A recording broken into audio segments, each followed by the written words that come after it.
YouTube? It's Franklin Johnson again. Of course, that noob guy. And today, I will be reviewing a 2020 Chevy Blazer. These vehicles are brand new to the market and they seem to be quietly catching the eye of the American public. Now, usually my reviews are more sporty cars or cars that are in the 90s or, that are more legendary. But for once, I got an opportunity to do something that's newer and that's more for your average driver. So what happens if you're not into sports cars and you want a sports utility vehicle, or SUV as they're determined by? This would be a good start. This is the 2020 model Blazer and it is a lovely vehicle. Let's get into the review, shall we? Just to start off, this vehicle is the RS model of this vehicle. There are about, I believe, 10 different trims. So I'm not going to list them all because my brain just can't remember them all, but they start at L and end at Premier. The Premier is the highest model, the L is the lowest. They price around from $28,000 to around $42,000 MSRP. That's the price that you'd pay for sticker. Now, if you know a couple people, you can pull a couple deals, you might be able to get a better deal on this vehicle. But if you're looking for just a base one, $28,000 will get you in the door, and you can just kind of pick and choose from there. You have 3 engine choices. You have a 2.0 liter inline 4, a 2.5 liter inline 4, and a 3.6 liter V6. Now, the V6 has something else to offer the 2 liters don't. The 2 liters are great, don't get me wrong, and I love myself some boosty boys, but if you're looking for a little bit more power, the V6 is where you might want to actually start going for it. You gotta get the kids to practice. I understand. I personally like this model that I was able to luckily get a chance to review because it is the blacked out model, my favorite color. And I believe that this is one of the more aggressive looking cars that Chevy has to offer in their new lineup of trucks that they have been pushing upon us. I am not a huge fan of trucks, but this vehicle personally I would own because I do enjoy the way it looks and it drives beautifully. The suspension is tuned just enough to get a sporty feel, but at the same time get you a nice, smooth, and quiet ride. So if that's what you're looking for, this vehicle is something you might want to look into. Now, it seats 7 people. It can, I believe, is offered with another back row seating, but I don't think so. So if you're looking for something that's, I guess, more of a car and an SUV, this is where you might want to start. And to furthermore go on about the vehicle, it has LEDs all the way around. They're riding on 20-inch wheels on cross-contact tires, which is a very nice tire in my opinion. It doesn't wear out too bad and they hold up pretty good. This is the all-wheel drive variation. The base model, I believe, is front-wheel drive, and this variation is all-wheel drive. This platform is new to Chevy. It wasn't even designed in America, actually. It was designed overseas, in Korea of all places. And that makes this vehicle kind of more foreign, but appealing to the American market, which is you guys. The interior is also a very, very nice interior. It's leather upholstered or cloth upholstered. This specific model has the red and black brick interior that they offer, and I do enjoy it a lot. But I think I've said enough about the car, so let's get driving.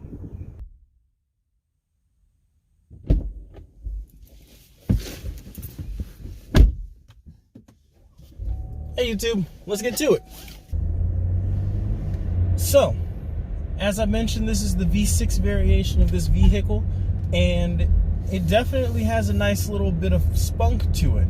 I enjoy the ride in general, and it is very fun. It's actually kind of weird reviewing a truck for the first time because, well, I've done the conversion van review, and that was a little bit different too, but I didn't really get to drive while reviewing it. So this is definitely a different experience.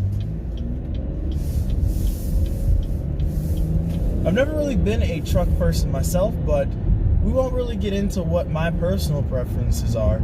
It's more or less what this vehicle actually is and how you like it. So let's get into that part. Well, I'm doing just a simple grocery run, considering that this isn't really a review to go drive through the track. But if you really do want to take a Chevy Blazer to the track, more power to you. Go for it. But for me, if I were owning this vehicle, I'd use it kind of for what its purpose is, to kind of go get groceries, you know, pick people up and drop people off. Sometimes haul stuff for the project cars and maybe even haul the project car. It's definitely capable of doing multiple things, and that's what I like about this car. Now, getting to the interior of this car is very, very kind of bland, actually. It's nice, but it doesn't really have anything to offer. I do like how they integrated the GPS system and the navigation screen into the car, and it's very, very nice. The steering wheel is leather upholstered with red stitching around it, and it has a very nice look to it and feel to it as well. But besides, you know, that the gauge cluster is a little bit cluttered, in my opinion. The way they designed it is a little bit clunky. They were trying to get creative, but it seems that it was like they were trying too hard. Now, to get to the rest of the car, it has, you know, most of your average features of the, you know, new decade, such as, you know, Apple Play and Bluetooth, you know, stuff that's been around for a little bit. So they're starting to get the hang of what people want in their cars and how they work. That's one thing I actually do enjoy about Chevys. They do a very good job of making the car very user-friendly.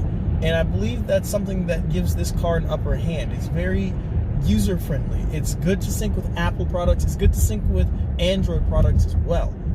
Also, looking around, I really do enjoy the red and black interior, just the stitching and everything. They just did that everywhere. They did it on the vents. I like how the vents actually, if you turn the vents, it turns your temperature up and down. That's pretty neat, actually. I like that innovation they were trying to get there. You can change the all-wheel drive, so I don't know if that really actually makes it count as all-wheel drive.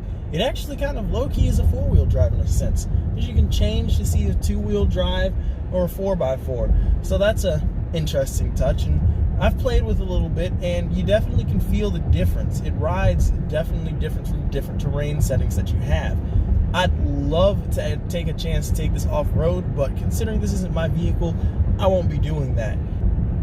The LEDs are decently bright, surprisingly, considering how small the LEDs are. It, of course, has heated and cooled seats. I like that much.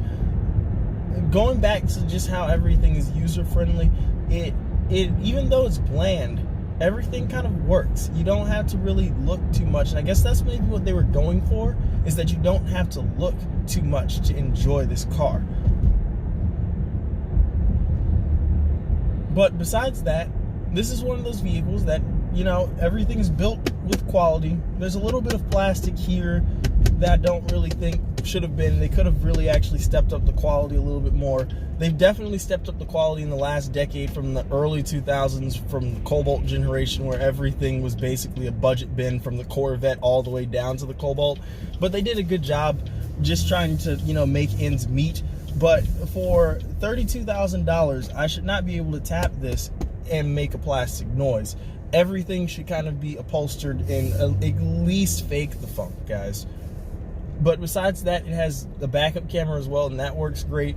It's also just a pretty all-around good vehicle so far. I can't really tell you anything bad about it because I can't find anything terrible. The mirror is a little bit weird. I'm not a huge fan of the mirror to look behind you. It kind of doesn't cover all the blind spot there. They're trying to get innovative with the shape, but it just kind of doesn't work. So that's something. You can, of course, get something to modify that, but I'm just being nitpicky here. This vehicle is kind of still new, so we don't know if it will hold, the V6 will hold up, but in the past, the Traverses have had similar V6s. This is definitely a smaller V6 than what's in the Traverse. So if you're looking for something like that, then you might want to look elsewhere. Well, that's been another review. Thank you for watching. If you have any creative criticism or anything, please share below. I appreciate it. It would help me improve my video quality, and when I do more vehicles, it'll definitely step up in the future. If you like the video, please like and share, and then, you know, maybe subscribe. I appreciate it. That Noob Guy, I'm out.